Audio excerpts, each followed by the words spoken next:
Let's talk about lab 2. In this lab, we're going to be using a package called Prob for probability in R. And this Prob package right here is what we'll use to do some of the, explore some of the theories and kind of set theory that and set algebra that we learned in the first few weeks of class. We'll also conduct experiments with like rolling dice, numerical experiments, and see how they chalk up to the theory. So for this lab, we'll have an introduction, just introduce what we're doing here. You can probably write this after you do the lab. So 5 points for that.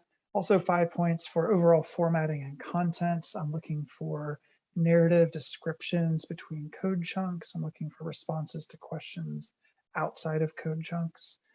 So just kind of like walk yourself, your future self through the document instead of just kind of giving a bunch of code chunks with comments. Certainly commenting within code chunks is great. It can help kind of trigger your memory of what you did and why. The first thing we'll do is install and load the prob package. So we'll use the function install.packages, type in prob, make sure it's in quotation marks because that makes it a string as opposed to an object. And then it should go ahead and download the package and install it for you. You only have to do that one time. You never have to do that again until you reformat your hard drive.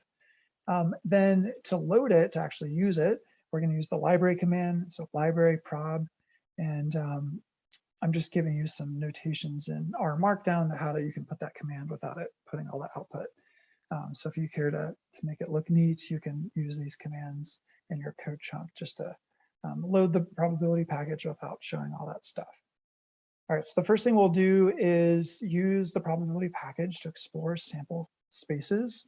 And we're going to first start off with two functions, toss coin and roll die. And that's just what you think it is. These functions simulate tossing coins and rolling dice. Nope. Great. So the first thing we'll do is create a sample space. We're going to call it coins. And this function, we're going to say toss 3 coins. Make space means calculate the probability of each potential outcome. So here it is, tossing 3 coins, and here are the potential outcomes of it. We have 8 potential outcomes, 2 to the third, right? And that gives us 8. And so here's all the outcomes, and here's all the probabilities, equal probability, right? 1/8. We can do the same thing for roll die. In this case, we're simulating 2 dice being rolled, and we're going to make this space, and so you can explore that and the subsequent probabilities. Of course, this can get pretty big pretty fast, right? There's for 2 dice, I think there's 36 potential outcomes.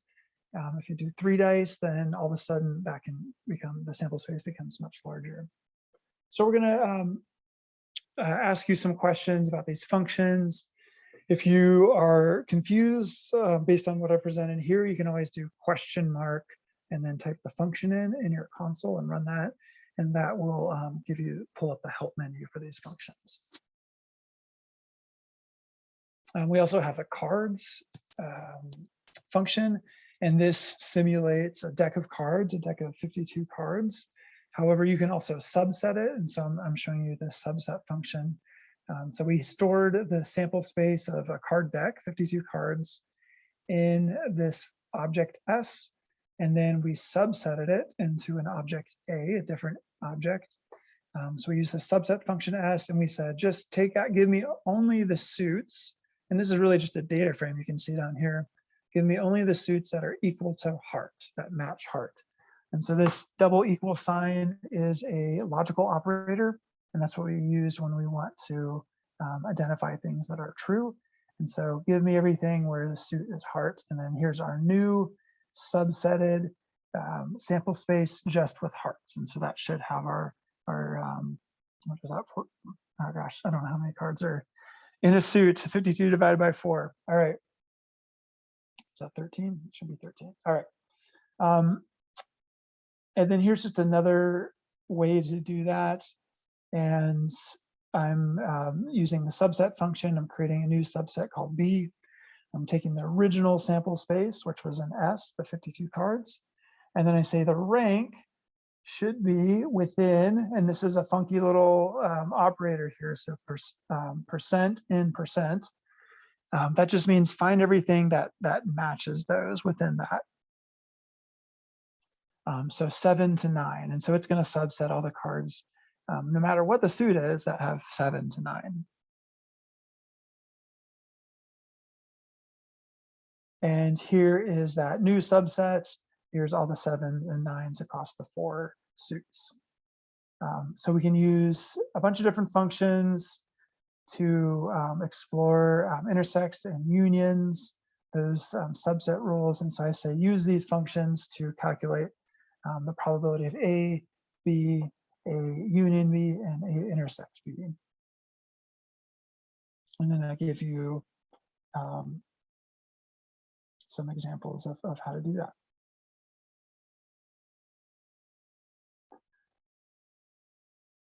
We can also use conditional probabilities. And let's see here, we've got this prob function.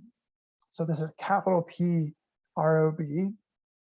And I've created those same subsets as before, the S, A, and B.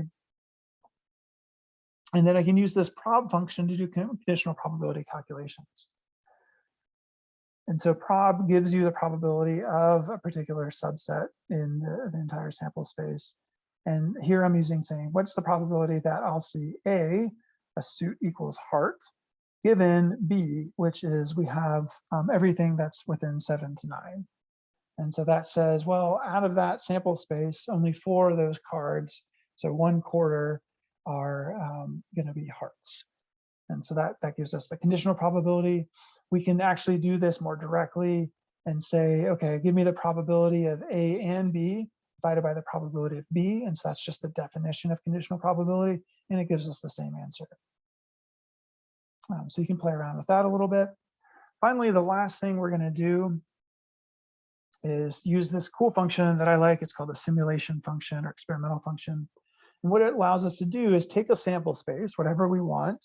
And right now we've been working with these kind of theoretical sample spaces, right? The 52 decks of cards, all the potential outcomes of 3 coin tosses. And we're going to use it for looking at 2 dice rolls. And what we can do is first we'll make the space using dice. And I'm actually going to move over to R, and we can look at it there. So here's our sample simulation right here.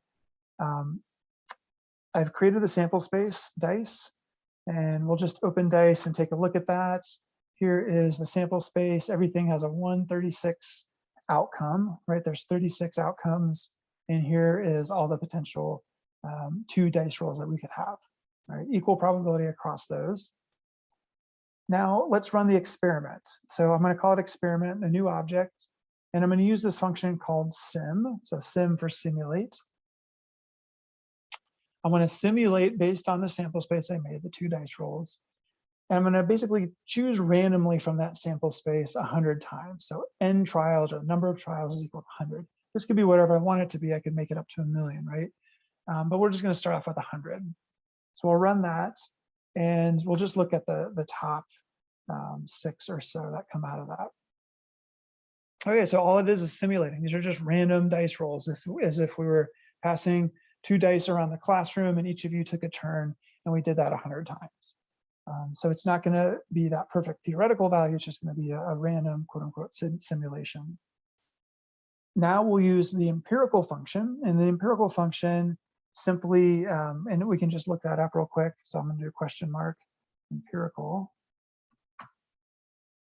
And what it does over here, you can see that it calculates the relative frequencies of the rows of a data frame.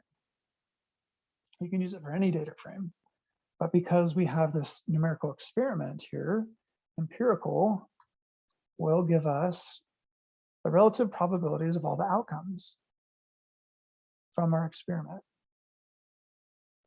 And you'll see that we actually did get all 36. If I run that again, let's see if we get 36 again.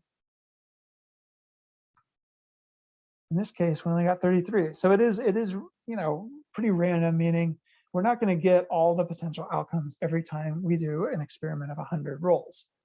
So you can see that these we're missing some of the potential outcomes here. We only have 33 out of 36. So you're going to do some exploration with that, and I give you some ways to look at that. So one way to see is, okay, how does our experiment compare to the real outcome? So I'm going to create a new column in experiment. You can see if I look at my object over here, experimental object, it just shows the roll of dice 1 and the roll of dice 2, the outcomes of those 2 dice rolls. I'm going to create a new column. So experiment $, I'm going to call it double. And I'm going to say, tell me where I have doubles, where I rolled, you know, a 1 and a 1, a 5 and a 5, etc. And I'm using the logical operator. So where does the first column equal the second column? The first roll equal the second roll. And because it's a logical operator, it's going to give me logical trues and falses. So I'm just going to click on that, open the table up, and it says, did I get a double or not? Here I got a double, here I got a double, I did not get a double, and so on. So I can use that logical operator and I can sum them up. If I sum up the logical sequence or logical vector, trues are 1 and falses are 0. So if I sum all those up, and I'm just going to run that part, then I get 25. I rolled 25 doubles out of 100. I can divide that by the number of rows or the n trials, right? Another way to set this up would be to say n trials is equal to, or I can just say is equal to 100. And then I can kind of hard code that, or sorry, not hard code, but kind of soft code it, n trials in here. So now I create a new object, and then I can feed that in and use it elsewhere, because maybe instead of doing a new function, I can just do n trials, because that's the object I created, that's 100. So this will give me the relative probability, relative frequency of rolling a double. Now, what I want you to do is compare that to the theoretical probability of rolling doubles, which you can figure out pretty easily by looking at the original sample space of the 36 potential outcomes. So let's look at this. And if we were to take, we started off here, here's 10 rolls. Here is 100 rolls, here's 1,000 rolls, all the way up to 1,000,000 rolls. And what this is showing us is the observed relative frequency of doubles across these experiments. And so I think what I have here are 1, 2, 3, 4, 5, 6, maybe some more. Okay, so there it is. It's 100 experiments. So for each time, so what this graph represents for each of these X values is 100 experiments for different amounts of rolls. So we started off with 10 rolls and we did that 100 times. Then we did 100 rolls, we did that 100 times, and 1,000 rolls, and we did that 1,000 times, or sorry, 100 times, and so forth. And so each of these basically dots that connects these lines represents the frequency. In this, in our experiment, we got 25%. So that would have been right around here of rolling doubles. And then we kind of carry that on until we get to 1,000,000. And so that's converging to some value. You can see like this dashed line is the theoretical value. And you can see that it actually takes quite a few rolls until we converge to some level of, you know, error tolerance on the theoretical value. And so what I ask you all to do is to use that simulation function and change the number of trials and increase that by essentially orders of magnitude. I can't remember what the step is that I want you to take, such that the observed value of doubles, the observed probability of doubles from your experiment is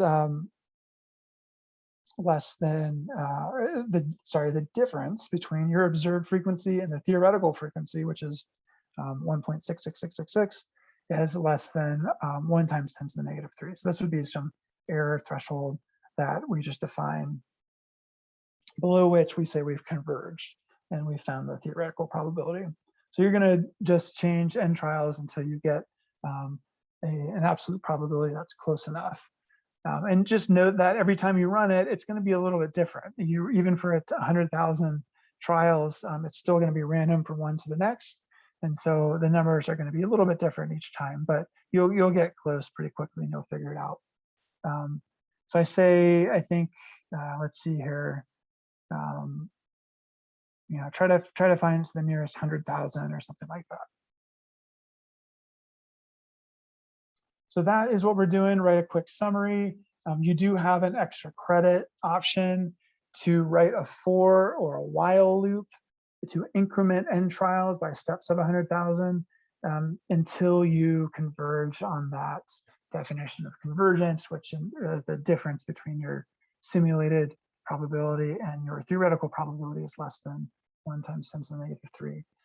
So you can look back at for loops from the tutorials if you're not familiar with them, and give that a try if you want to try to get some extra credit on this lab.